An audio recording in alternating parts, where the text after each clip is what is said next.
Chaudhary, Head of Technology and Training, Pragyatvika. He has 15 plus years of experience in designing and training embedded systems, real-time systems, communication protocols, electronic design systems, digital electronic systems, IoT, and lot more. This webinar will be followed by a Q&A section where participants can put forward their queries. I now request Mr. Amit Kumar Chaudhary to continue the section. Thank you. Thank you, Prasanna. Hope I'm good audible to everyone. Good. So very good evening to everyone connected in the webinar. And I'm very delighted to be the part of this webinar, which you are organized on the hot topic of industrial IoT, the Industry 4.0 and the automation. That is the much required thing nowadays, not only for the industrial perspective, but there are the lots of opportunities to the new inventions and the researches are there. So I would be delivering the a session on the subject which is for you, and definitely I would like to make the session more and more useful for you so that you can understand the concepts which is related to the industry 4.0, how it is implemented, and what is the role of industrial IoT is there in this implementations of the industry 4.0. And as long as the organization Pragyatmika is concerned, so we are a training and a consultancy organization, and we are delivering and working in the domains of embedded systems, the IoT, the electric vehicles, we are dealing a lot, and automotives and industrial electronics. And we have the support for all the bodies, whether it is the government organizations, whether it is the startups, we are supporting a lot for academia. So all the sorts of people, we have the modules to support either through the researches, through the technology designs for the industrial consultancies and for the training purposes. The subject today is about the industry 4.0 and industrial IoT and automation. So largely this thing is related to the concepts of smart factories in the terms of the American words, if I make it. And if I make it towards the German term, so it is the industry 4.0 is concerned. So I will be talking you about the what is the concepts of industry 4.0 is, of what it is actually, how it is implemented, and how the role of industrial IoT is there in the implementations of the industry 4.0. What is the architecture of industry 4.0 implementation is, and how it is relevant for the automation. So as I can understand that many of you are concerned related to the electronics, mechanical, and computer science departments. So how these things are relevant for these domains. So that's what my talk would be.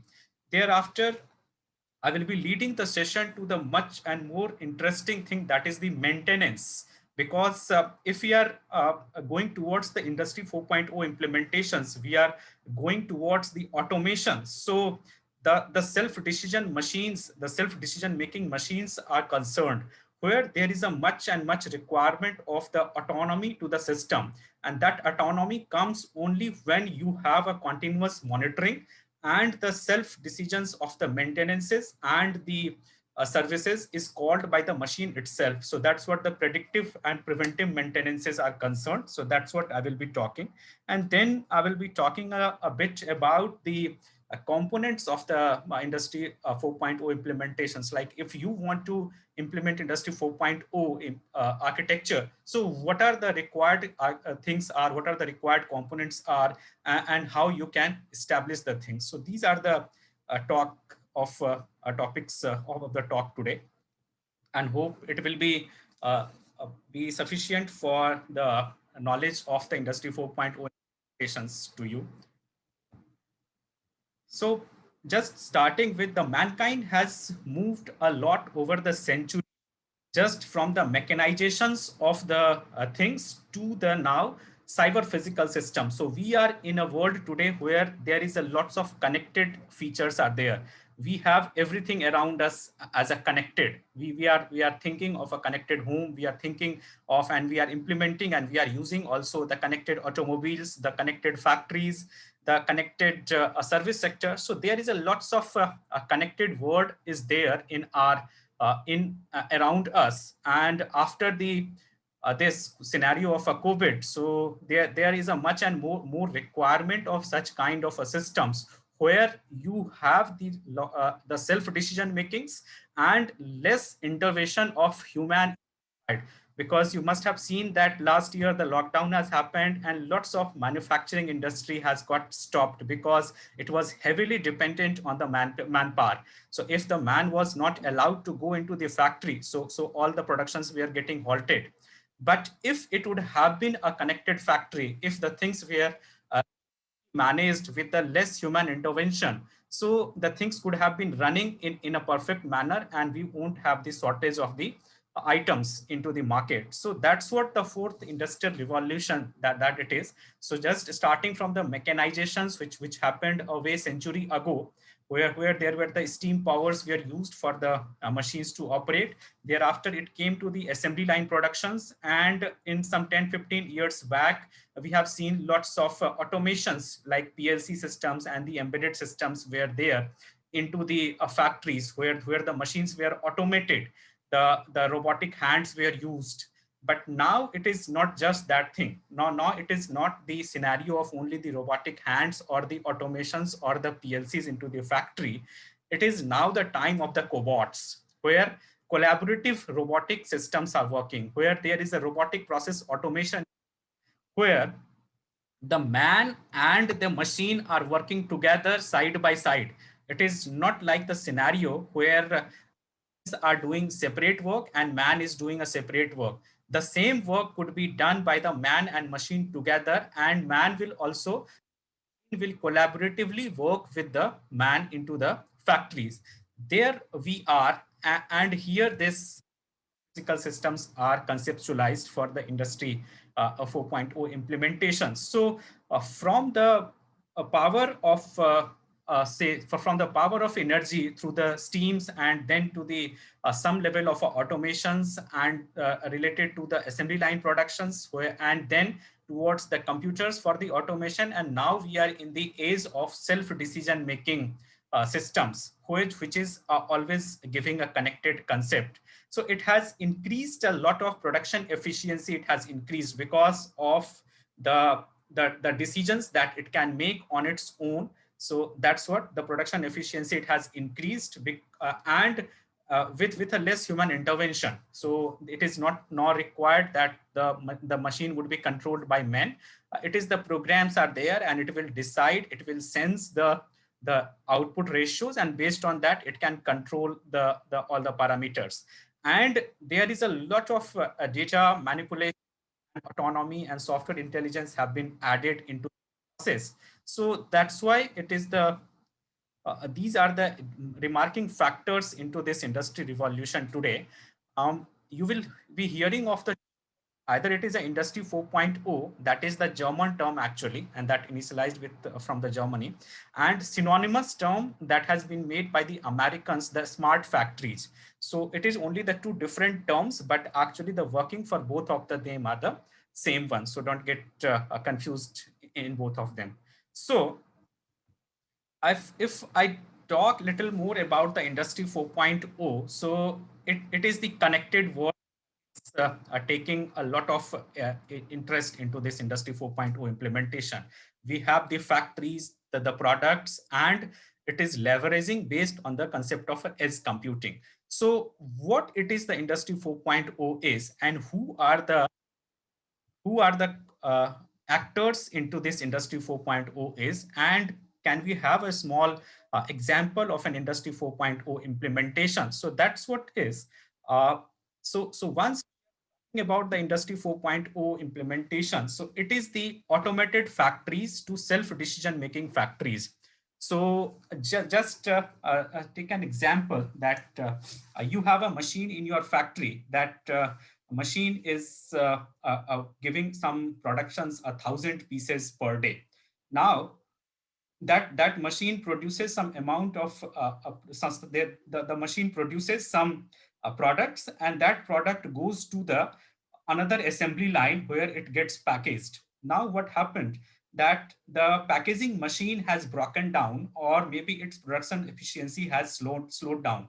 So what happens that if it is not connected, if both of the machines, which is the producing and which is packaging, if both of the machines are not connected, so we will have a scenario where production machine will be producing the products at its own rate, that is thousands pieces per day, and the packaging machine is not able to package that much amount of product in a day. And what will happen, that we will have a pile of products jumbled up besides the packaging machine. So that's what the problem that can have with the help of an automated factory. But if it would have been a self decision making factory, if both the production machine and the packaging machine, if both of them are in a collaborative computing mode, so it can sense the efficiency, the process of the production machine can sense the efficiency of packaging machine, and based on which it can adjust its production efficiency so that the pile would not happen. Or this is a one scenario. The another scenario is maybe the more amount of a production would be required for some reason. There is a heavier order has come. So that thing could be communicated from the top level, and based on that, the machine can increase its production efficiency. So that's what the kind of self-decision things that can happen in the concept of the automated factories. So this is the transition of automated factories to the self-decision making. And to do this job, there is a cyber physical systems are there. So there another concept related to the Industry 4.0 implementations are the cyber physical systems. And in case of Industry 4.0 implementations, the product doesn't remain only a product. It becomes the service layer is added over it. So it becomes a value addition comes into your product, where product is sold once, but the services on the top of the product is sold you multiple times, and that will add to the revenue for the company. The first thing. Second thing is that it gives you always a connected a feature from the customer.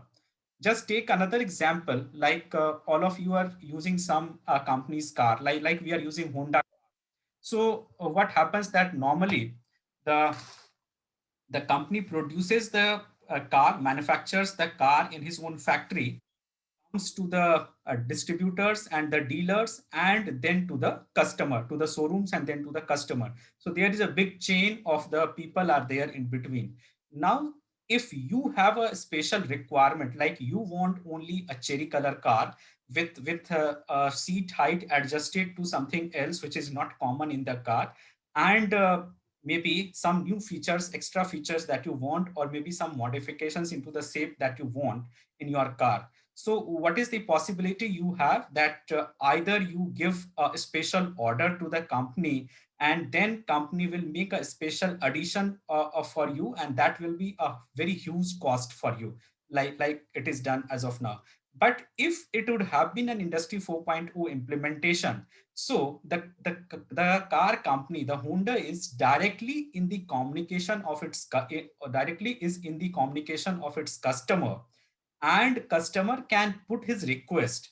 And if the car company is able to produce the car of his own choice, of the choice of the customer, without changing the assembly line, that's take this word, without changing the assembly line, if the if the car company is able to produce the car as per the requirement of the customer, and will be able to give the similar concept, will be able to give the similar kind of a features as it is given in the other cars, it could have been an example of Industry 4.0 implementation. Because the process that involves with the Industry 4.0 implementations are the 3D printers, the cobots, the robotic process automation. So all these things enable the companies and the manufacturing industries to give a level of autonomy to the process, so that without changing the assembly lines, all would have been possible. So this is another example that it could have been.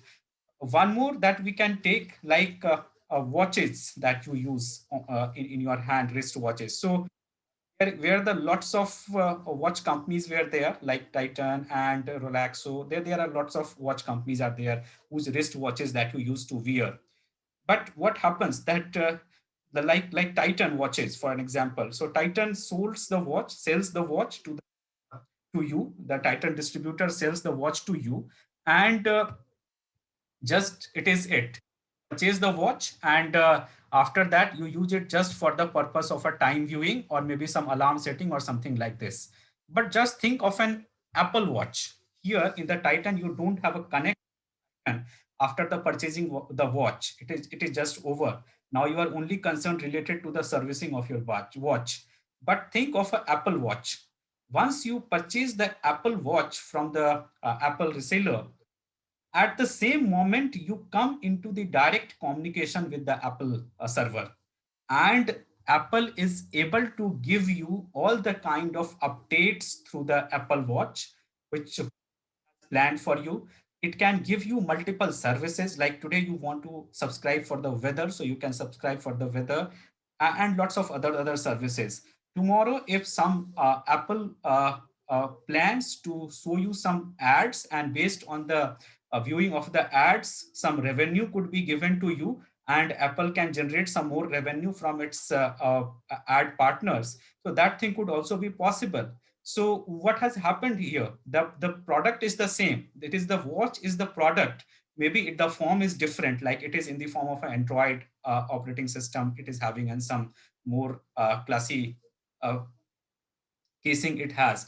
But actually, the root is that the watch is the product. That is the hard form. But on top of it, the services have been added, and these services are accessible once the customer and the factory both are connected together, and the factory is enabling the services through the connected network.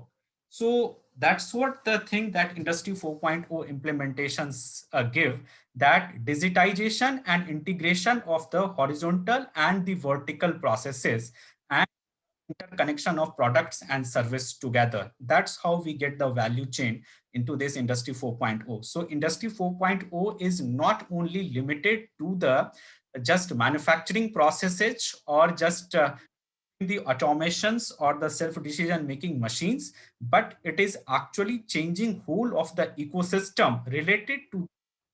So just starting from the manufacturing of the product up to the end use of the product, where the product is in the hand of the customers, the Industry 4.0 ecosystem makes it always a connected concept, and a decision making is there, autonomy is there, and the business models could be implemented over it, the digital services could be implemented over it. So all such features that we are able to get it, and that's how the every product becomes a unique and customized in it. Because, like for an example, if three of your friends have purchased the Apple watches, one of your friend is subscribed only for the weather services, another friend is subscribed for the location services, third friend is not subscribed the services, he's just viewing the time and the communications that he is doing. So the product is the same, but the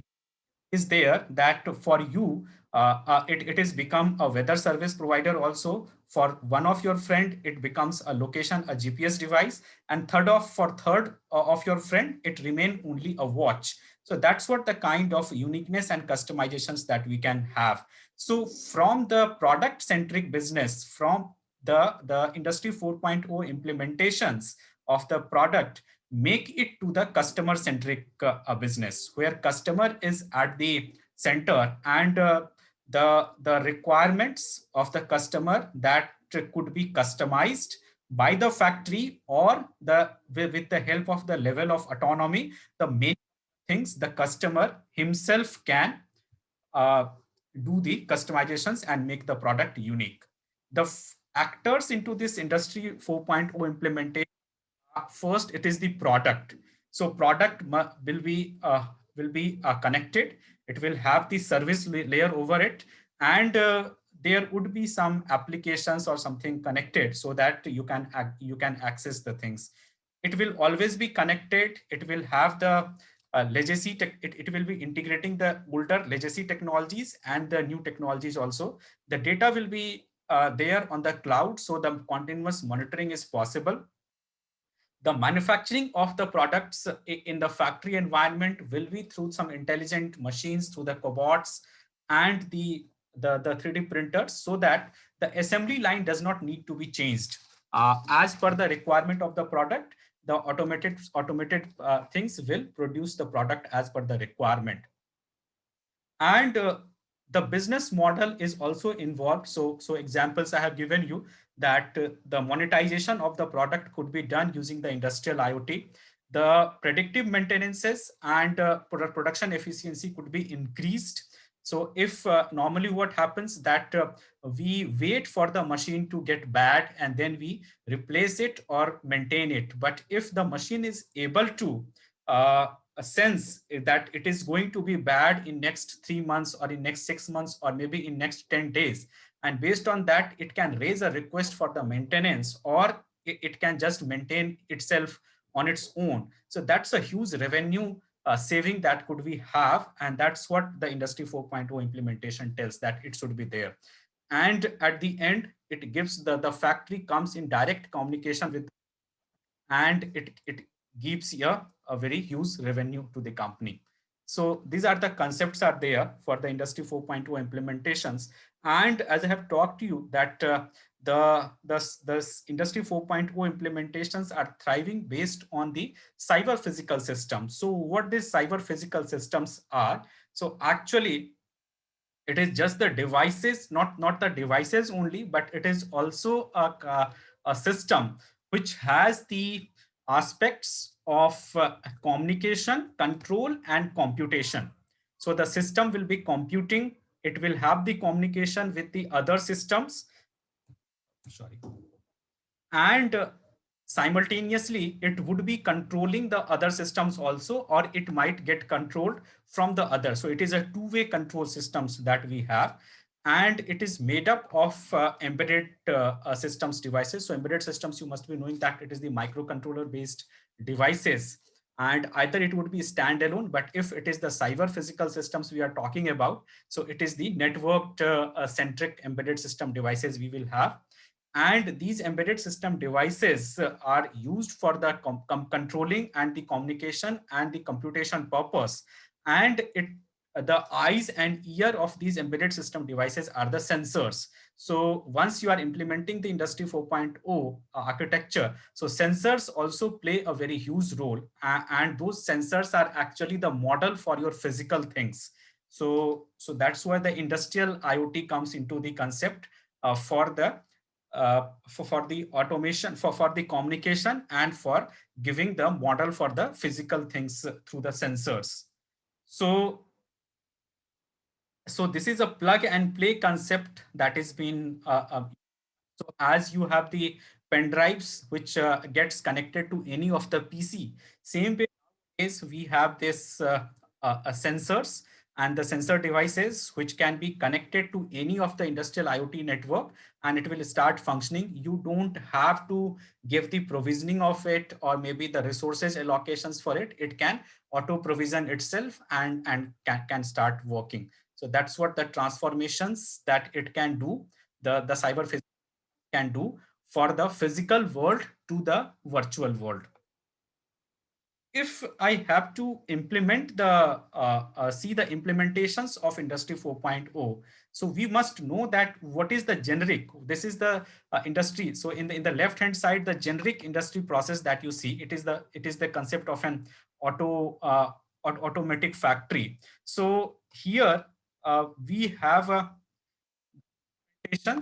one-way communication that you can see in the case of a generic industry process, whereas in an industry 4.0 implementations we have all connected features. So what it is, so let me just give you some a difference. So the industry 3.0 or automated factory starts with a PLC or HVAC system. So at the end it remains the PLC systems which is used to control the processes. On top of that, we have the HMI interfaces, the human machine interfaces, and to communicate with the HMI interfaces, we have the SCADA systems. So these SCADA systems are used for the controlling and monitoring of the factory machines, which is automated. And till here we have the autonomy. So all these are there in the autonomy. On top of that, we have the mesh system working. So this mesh system is most of the time remains a manual process. So either the manual entries of the things happen, or some kind of files are generated from the top level management that is fed into the mesh system, and based on that the SCADA system operates. So like for an example, every day normally in the industry 3.0 implemented factories, you will see that either on a weekly basis or a daily basis, the production targets are decided, and those targets are fed through the mesh system to the SCADA systems, and based on that the production is done. Like today, it is the requirement of it is set that in this month, like one company who is manufacturing the chairs for offices. So it is said that every day the company has to manufacture 1,000 chairs, and maybe the chairs are in two different colors, the red color and a blue color, and factory has to manufacture 500 red chairs and 500 blue chairs every day. Now suddenly what has happened that suddenly the demand for the red chair has increased. Now we have a set pattern that the factory has to produce. These machines are having a set pattern through the SCADA systems. It is communicated that the factory has to produce 500 red chairs and 500 blue chairs every day. Now tomorrow what has happened that the demand has increased. So to suffice that demand, maybe the 700 red chair is required and only 300 blue chairs are required. So that will come ERP system to the mesh system, and then it will fed to the SCADA system.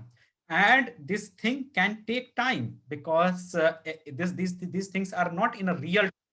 The process, the paper has to be designed, the process has to be designed. It will come for the confirmation to the mesh system people, and then it will be fed to the SCADA system, and then the production ratios of the machines could be changed.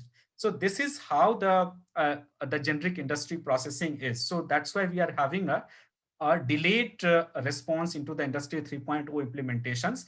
If directly from the cloud, like here, the top level management is managing the factory from the cloud through the cloud. So directly he cannot talk to the SCADA system or the HMI interfaces to increase or decrease the production efficiency. He has to come through this way. And generally it is designed from the lower end side. The communication is planned, like how many number of products has been produced, what is the status of the machine. So all these things are sent from the lower side, but from the top end side there is a no direct communication is there. So this is how the generic industry processing is. But if it would have been, so we are not having a always connected concept, we are having the automated concept, but it is not connected. But if it would have been a industry 4.0 implementations, so you can see here we have the cloud interface in between that is providing you the automations. And this cloud is not only having the software applications, but all the models of the machines and the devices, everything is integrated into the cloud. So the hardware models, software models, the service models, everything that it remains integrated. And then with the help of the communication protocol, there are the multiple communication protocols which is used. Maybe you must have heard of the MQTT and the REST protocols, but there are the then the WebSockets and PlugNet, and thereafter the nowadays LoRa, LPWAN, all these protocols are being used. Through this, the cloud remains in direct communication with the machines of the factories, and the lower layer, this is the lower layer where the machines and the factories are there. So there we have the agents, the software agents and the gateways through which the older machines are connected. And to give the commands and to know about the monitoring, we have the business process and the operations and the customer interaction. So these are always in a communication on the top layer. And here only you can see that we have the SCADA system. So monitoring is also done from the top layer. So here the SCADA system was in the beneath it was embedded between the MES and the HMI. But in the SCADA, in the Industry 4.0 implementations, at the top layer is there, so that a direct communication and control is happening through the business system to the SCADA, and it can manage the things in a real time, and the data could be integrated onto the cloud, which will come to the business system objects. You just take another example like courier systems. If I take an example, so that would be a good example. So you can think of any normal courier agency, like any XYZ. So what happens that you get the hop by hop updates that where your packets are. Like if you check that where my packet is now, so that's the information that the courier companies give you by tagging your products through the GPS interfaces. So that's what the generic process is. But once the courier company starts delivering, like at the last destination, the product has reached, and now the courier boy is out for the delivery of the product to you, then you cannot track it in real time. And the courier company also not be able to track it in the real time if it has not implemented the technology, if it is just a normal level of automation is there. But think of an Amazon delivery or a Flipkart delivery. So as soon as the person leaves the depot for your delivery, you can track him through the codes. Thereafter, once the person is at your doorstep, at the same time, you get the SMS on your phone that the delivery boy is at your location. And as soon as you receive the product, it gets updated on the database. So if the CEO of Amazon wants to track that how many number of packets he is delivering per second or maybe per hour, also just track in the real time from his real-time cloud system. So that's what the Industry 4.0 implementations into the service industry is, that in real time you can track and manage the performance of your system is. So it is only possible if you have all the agents communicating to each other, and this is what the architecture implementation architecture is for the Industry 4.0. So we have the connected feature at the machine end. The communication is done through the cloud interface. Through the communicate means the automation is there, and through the means of the APIs and the connectors, which the commands come from the business processings and the operating systems, sorry, the operation systems, and it leverages based on the concept of edge computing and the physical systems, the cyber physical systems. So whenever we have to look at the principles of a design of any Industry 4.0 implementation, so these are the 5 factors that you have to always take into the consideration, that it should be self-optimized. The optimization level should be there. So everything should be self. It is a self decision making systems that we are talking about. So it should be self optimized as per the requirement of the environment. It should be self configurable. You don't have to give the provisions for the resources. The once the system, the CPS will be connected to the factory, it will self provision it based on the firmwares that is written for it. It can self-diagnose it. So there must be enough health files and the resources made available to the machine so that it can make the diagnosis on itself. And if it is not been able to diagnose on itself, so it can self-register the diagnosis call. You don't have to do the manual like it should not be a scenario where you get a information that the machine is gone bad.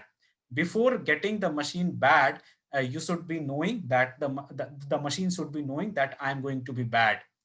Until and unless there is not such a kind of a urgent scenario has happened that the machine is gone flat at once. But this is a very rare condition. Before getting failed, the machine knows that I'm going to be failed. So that's what the diagnosis it can do on itself, the cognitions and supports that it can provide on itself. And it should be interoperable. So whatever the process that you did, all the things should be interoperable. means there is a platform independence should be, and it should be communicated to each other in an open and transparent manner. So virtual, whatever the virtual model that you are designing for your physical things. So like in your home, for example, if you want to implement the a connected feature, so there are lots of electrical and electronic devices are there in your home, like fridge is there, the air conditioning devices are there, the dishwashers, the washing machines, all these things are there. So these are the physical world items. These are the things that is called. Now, if you want to control it from remote, you want to make it connected, you want to get the monitoring of the devices. So you need to make a virtual model of this. And that virtual model is through the sensors. So like for a fridge, if you are if you want to make the virtual model of your fridge, so it is the sensors that you will be connecting with it for the monitoring of the voltage, the current that it is taking, thereafter the cooling level for your fridge, the working of the compressors, the temperature. So all these things for these all are the physical items for your fridge. And for all these physical items, you will be connecting some sensors with the fridge so that the virtual model of it could be created, and the data that you can access from your fridge and in real time you. So that's what the transparency that you make for the your physical world items for the work for directly converting it into the virtual model, so you get the real time data.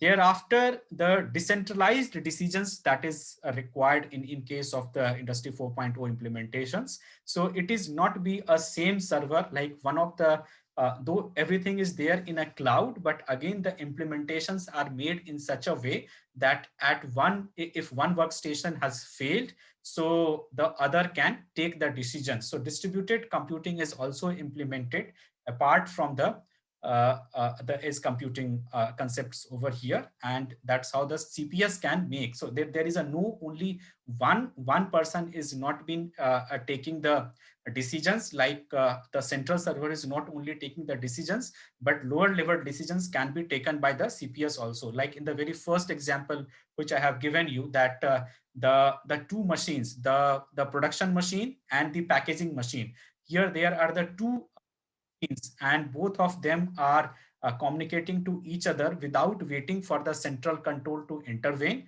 and the the level of autonomy is there between both of them, and based on that the control is happening. Thereafter, it is the technical assistance features are there in the Industry 4.0. So you should have enough data available so that the models that you create and the in case of the failures, you can make available the solutions. So these are the design principles that you need to take care of. And then it is the what acceleration, what it provides the Industry 4.0 implementations. So it accelerates first the software configurable system. So it is the product is designed in a one way, the hardware is a standard in this case, and then the service layer is added over it. So lots of software configurations, with the help of software configurations, the level of autonomy and the implementations are provided. The edge to cloud connectivity. So from the machine level, from the edge level to the cloud, the direct connectivity is there, and in the real time. That's what a much more important is. The health monitoring that we are doing always with the help of Industry 4.0 implementations of the machines. The cyber security, that is because it is the implementation, the always connected implementation if you are doing, so the security is a very much more important concept. So you have to have the a cyber security and the industrial IoT security in your machines, in your implementations. And then it is the RPA integration, the robotic integration is there, because everything that we do over here, so it requires it is not only the software processes, there are the hardwares are involved, and those hardwares will be moving along some axes. The machines will be moving along some axis to produce the product. So that's why the robotic integrations are there in the Industry 4.0 implementation. So these are the adoptions that is required in Industry 4.0 implementations. And if you plan to set up an Industry 4.0 implementation, like if any factory plan of what it is required. So what are the technologies that is required for the these implementations? So the first and the foremost thing is the communication, and that communication architecture is covered under this industrial Internet of Things. So you must be hearing of two words. First, it is the Internet of Things, and then it is the industrial Internet of Things. So there is a very slight difference in between both of them. So for Industry 4.0, it is the industrial IoT that is always be considered. Thereafter, you require the systems which would be autonomous in its own and can provide the things for the modeling. So that the cyber physical systems are. And based on this, you have the smart factories. Thereafter, the big data analysis is required because the data that will be very high generated, and based on that data, actually your system is leveraging. So that's why the big data analytics is required, so that you can control the systems in a real time, and you can generate the various preventive and predictive maintenance models the machine can know. So that the AI is also implemented into this concept. And then it is the preventive and predictive maintenance modules are added into the Industry 4.0 implementations. The machines should be interoperable in nature. And then these are the sensors that do all these things. The modeling, the conversion of the physical to the virtual model is done by the sensors. So that's why sensors also play a very huge and important role into the Industry 4.0. So as I was talking about, so these three words, and importantly, there is the two industry Internet of Things and industrial Internet of Things. So what actual difference is? Since both of them are, and even it is the industrial Internet of Things, the IoT is a inherited thing into it. So what this IoT is, so actually it is a network of physical objects that it is called the things. So as I have told you that we have the multiple physical objects in and around us, whether it is your home, whether it is your environment, whether it is the any of the place which you want to automate, which you want to connect. So there are the physical items are there, and you want to give the automation to those physical items. So like you are on a road, so maybe you want to give the automation to your a connected automation to your car, traffic light, maybe to the dustbin which is there.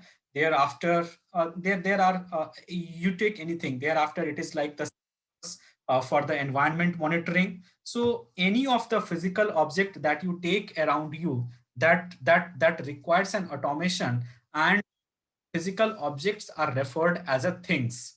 So once all these things are connected together, that would be the Internet of Things actually. So all these things which is connected over internet for exchange of a data would be an example of an Internet of Things. But here there is a one catch. The internet doesn't mean only the internet that I'm talking for the internet which you use for the a communication over the browsing and all, www I'm not talking about.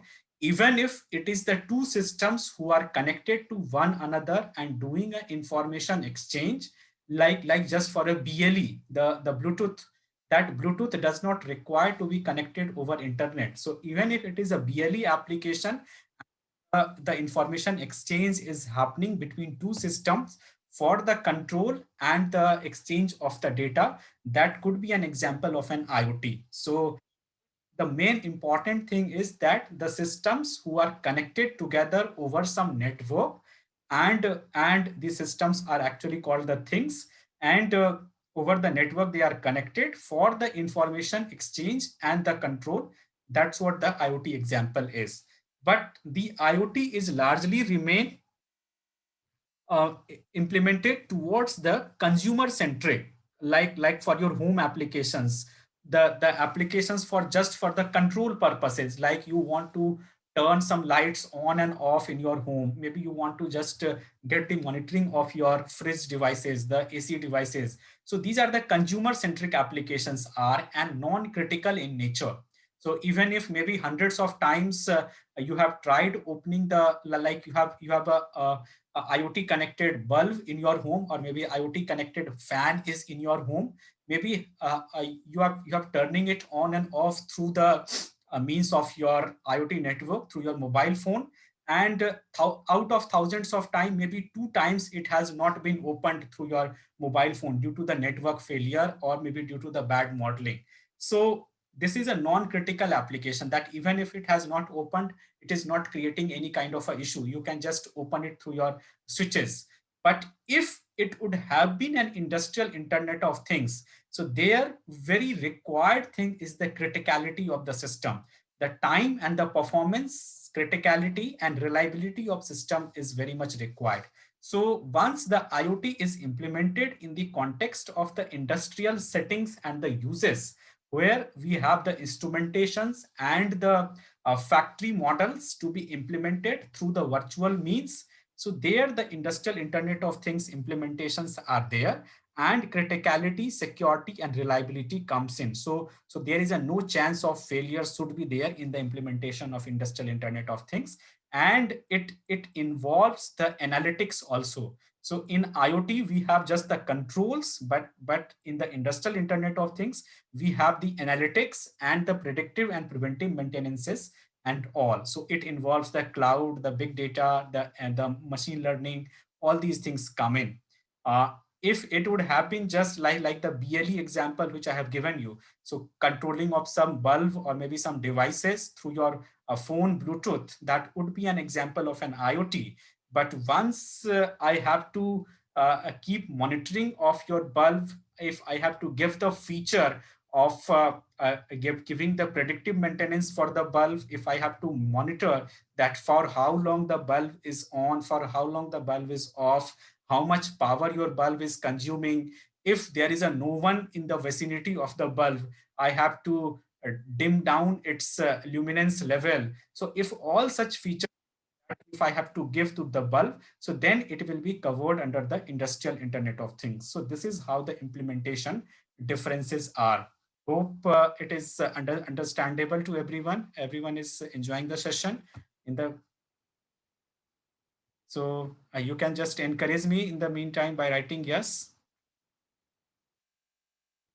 And it is the Industry 4.0 if I'm talking about. So it is the movement actually. So the technology that we use for the communication ecosystem is the industrial IoT, and it is the Industry 4.0 is the movement for the implementations of such things. And it is the primary focus we have in the Industry 4.0 towards the manufacturing, but it remains applicable for all the industries, whether it is the service industry, whether it is the maintenance industry, and it is there with the integration of IoT for the factories.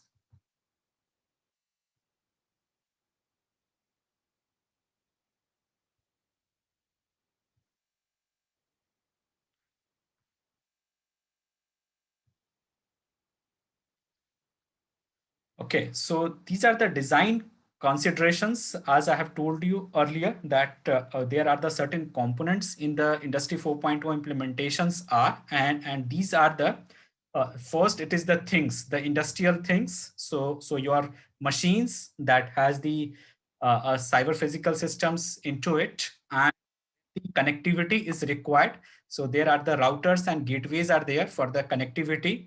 Thereafter, this data gets stored through the cloud platform, where we have the models for the software elements and the hardware elements models. And then we have the dashboards and the analytics systems. So through this, we do the controlling of all the things over the network. So these are the components for Industry 4.0 implementation. So at the this level, the cyber physical systems, the hardware are there, where we have the embedded systems and the networked embedded systems working.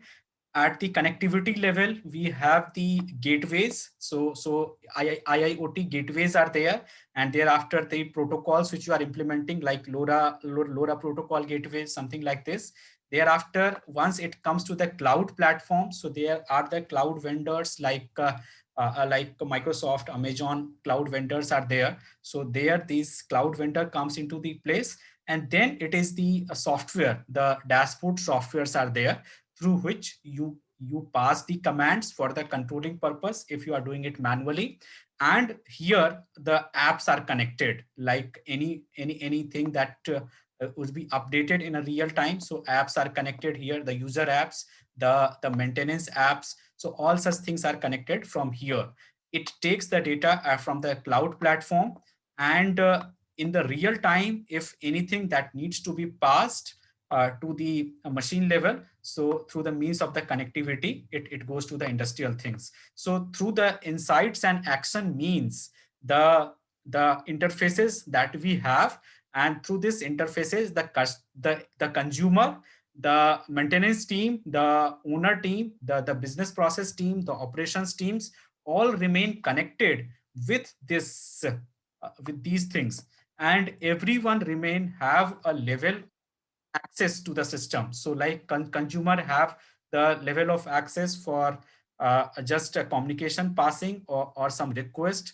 The business process team has the access for getting the insights. The operations team has the access for controlling of the system. So these are the design considerations that we have.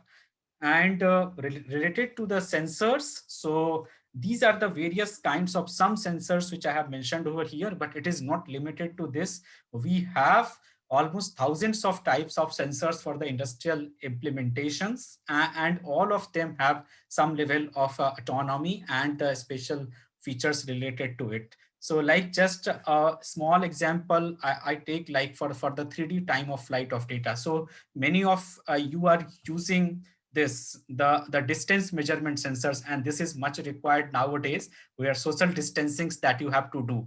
So you have maybe this ultrasonic sensing, based on a laser, you can detect that where the person is. That is a single pixel measurement is there. But now see, take an example where these days there are lots of people are there who are living alone, and due to this pandemic, they are not been monitored in a real time. Maybe they need some people to get them helped, or even if they are alone. So from remotely, if one wants to monitor that whether the person is okay or not, so what is the way out? So maybe you will install some camera in his vicinity, so that you can just know that the elderly person is in a good stage or not. But if that camera is installed, so it will be evading his privacy. So then what it is, so we have this 3D time of flight sensors.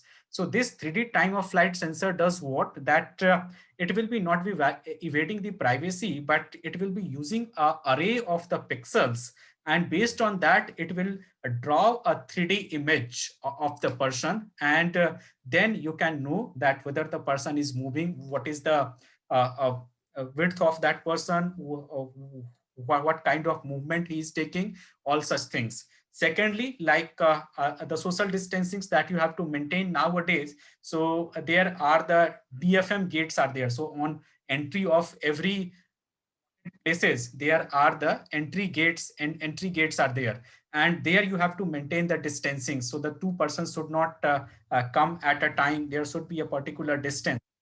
If it has been implementation of this 3D time of flight sensors, so at that time, it can measure each and every data. So here I'm just showing you one example of like here it is the 3D time of flight live data. So you can see that this is the a projection of this 3D time of flight live sensor, that it is projecting me in live, that what is the movements, what are the postures thereafter, what is the uh, what is the width and everything. And on top of this here, you can see this is the IR map of the person. So the person who is there having the higher IR to be emitted. So there is a shape that has been drawn, and in real time, you can monitor each and everything. So this is one example of the 3D light using this 3D time live data, and using this one can monitor the things in real time and can get know about the status of things in a real time. So same way, there are the a variety of sensors are there which could be used for these implementations, and this data will be sent in a live to the cloud environment so that you can do the things and you can monitor the things in live. Thereafter is the predictive and preventive maintenances. So that is the very much important concept related to the Industry 4.0 automation. So as we are the automations, so it is the machines that itself do the job of the maintenances also, not only the production controls, not only the communications, not only the controls, but the maintenances also. So normally what happens that the machines are there in the factory, and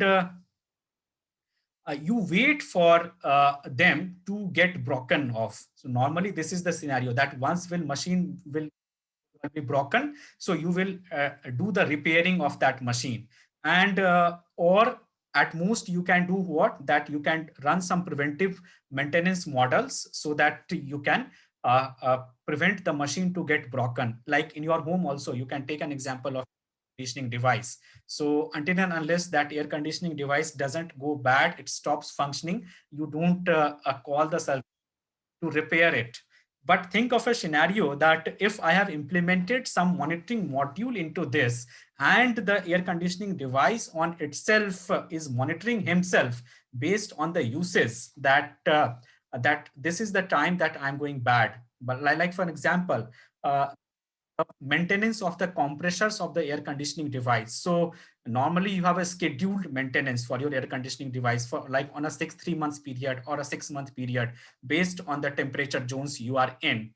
But if in this time the summer is very high, and the higher the uses of the compressors have happened, so maybe it required the maintenance just in the 2 months. So normally your schedule is for 3 months, so you will be doing it on a 3 months basis. But doing the maintenance at a 3 months, the compressor might be get bad, or maybe it will be overutilizing the resources. So like if it is in a good stage, so it is consuming the X amount of power, and if the maintenance is required and you have not maintained it, so maybe it will be start using X+5 amount of a power. So that might be possible. But if it is continuous monitoring of the status of the compressor is happening, so predictive, so it can predict on himself that I need the maintenance now, and either it can intimate you or it can call, it can log a call to the maintenance guy for the maintenance purpose. So then the predictive maintenance thing is there, and that's what the benefit that we have in this Industry 4.0 implementation. So there are the three level of predictions and the continuous monitoring that we do. First, it is the lesser expensive equipment, so a smaller and non-frequent monitoring that we do. Thereafter, it is your mechanical things, so like motors, bearings, pumps. So all these the mid-range equipment. So there the level of continuous monitoring, and then it comes the most critical equipment, means going bad, these equipments will stop the complete factory for the day. So then these are the most critical equipment is, and there is a higher level of monitoring is required. So the monitoring work could be divided in 3 levels, but all of the places the monitoring is required. So what CBM is, what this this continuous monitoring is. So continuous monitoring is done based on the conditions. So this is actually leveraging based on the concepts of condition-based monitoring. But condition-based monitoring is not only related to one or two physical parameters or the mechanical parameters. And not this is a sensor. This is a complete ecosystem. This ecosystem starts with the mechanical system designs, like you have the mechanical items in the machine, monitoring of them. Thereafter, there are multiple algorithms are there for the CBM. So that's, and thereafter to do this job, we have the embedded system devices to run these algorithms and do the monitoring. And then it is the leveraging based on the sensors. So these are the four things that is there for the system level diagnostics and the CBM to apply. So this is the normal scenario where you have the starting of a machine that is under warranty. Thereafter, the time-based maintenances you do. And after some time, it is on a verge of a failure, like 1 year of your air conditioning device has done, then it is on a verge of a failure. And thereafter, the condition-based monitoring that you do, condition-based maintenance that you do, like if the a compressor has failed, so you replace the compressor. If the temperature sensor has failed, so you replace the temperature sensor. So something like this. And then one day comes that the complete functional failure of the system happens. And once this thing has happened, so there are the multiple ways the system tells you that I'm going bad. Like maybe once it is on the verge of a potential failure, so vibration of your system might increase, the motor vibration might increase, the current draw will increase, the temperature will increase, the noise it will start doing more. So if these things we are doing the monitoring, if we have applied this CBM for this, so we can know in advance that if the vibration is increasing, it means there is something required for the maintenance for the motor. So you can do the maintenance of the motor and your system will again come into a normal state. So before failing the system, if you do the maintenance of it, so that comes under the predictive maintenance and system can predict on itself. So this is how a small level diagnostics that I have shown you that is planned. So this not only relates to the mechanical sources, but also the electrical sources are also considered into it. So like just for a machine, there are the misalignments of the bearings might happen.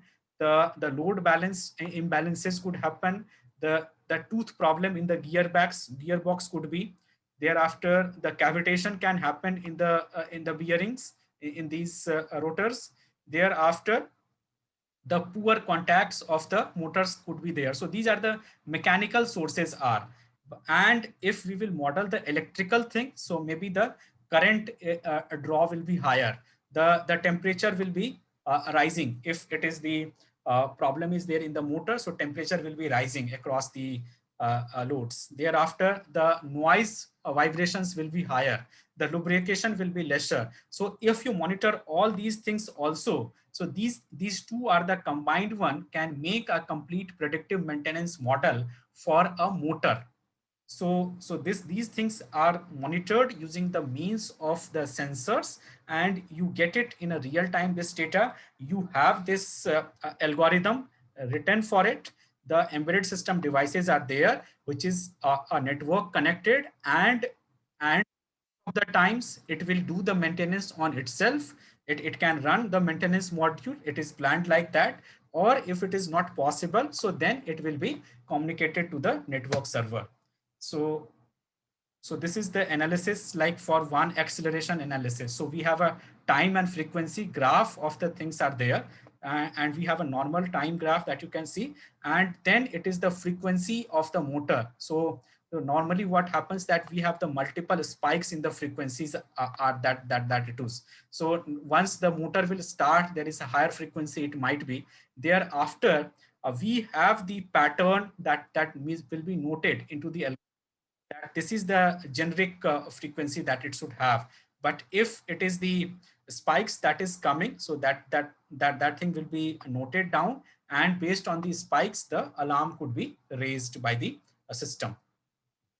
Now, the industrial IoT is leveraging. So the industrial Industry 4.0 implementations are, and it is predicted that by 2025, we will have 50 billions of things, the IoT devices on the network. So the security is a very big challenge into this. So for that, the problems and security challenges with the IoT is specifically with these devices are because these are the very small devices. The processors are very small and limited CPU capabilities. You cannot install the antivirus softwares or something like this, and it doesn't have that much amount of processing capacity for the security also.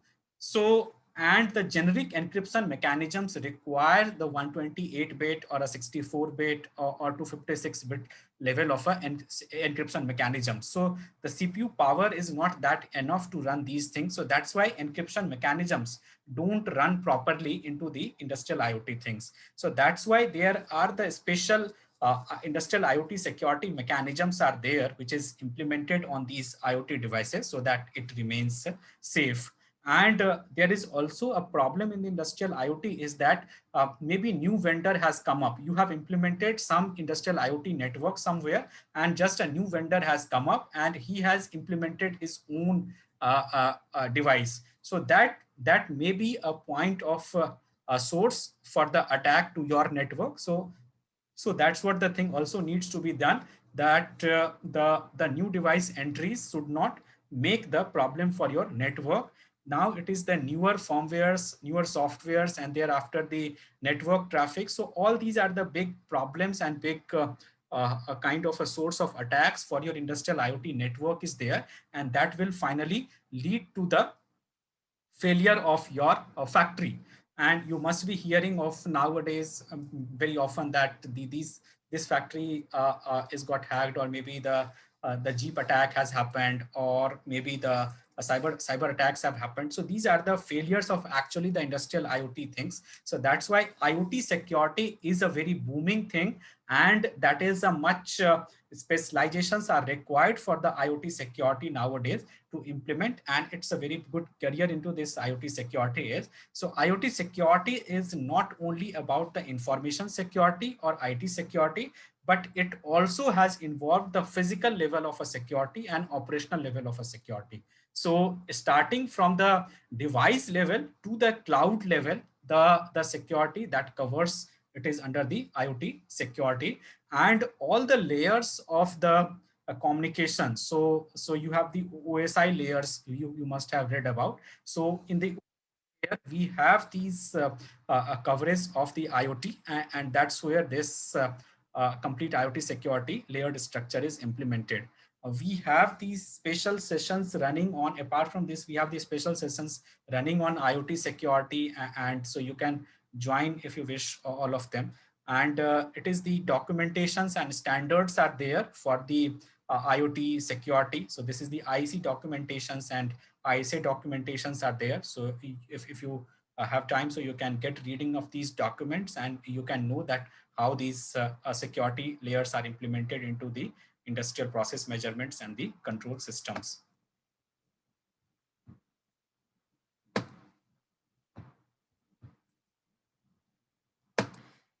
So this is the IoT security. These are the things that we have talked, that we started with the